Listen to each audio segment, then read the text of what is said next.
រងរិទ្ធទេពចុចចាក់ទីត្រៃត្រង់ប្រសិទ្ធធីបរិបូរបារមី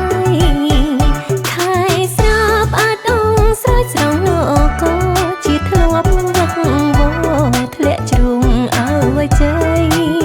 នាំបានសន្តិភាពឯកភាពទឹកដីតែជួសែនជ័យវីរៈជន់ខាន2024ស្ទួនប្រវត្តិសាស្ត្រស្គរជ័យទុងដាស់ប្រកាសសពឋានថ្ងៃ5សីហាព្រៃជីកបាការដ្ឋាន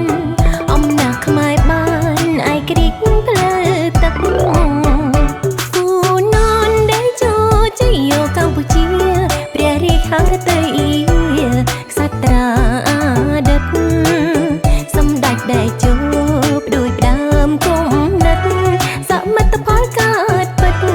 សម្ដេចធម្មបតីកម្ពុជាយុគថ្មីល្បាញល្បីអង្គភិវឌ្ឍ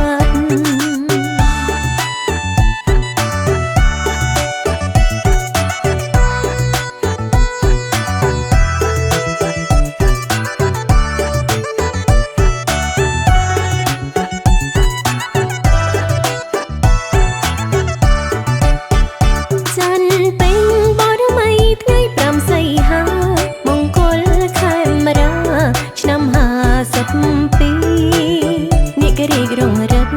ទេពចុចចាក់ទីត្រៃត្រង់ប្រសិទ្ធធីបរិបូរបារមី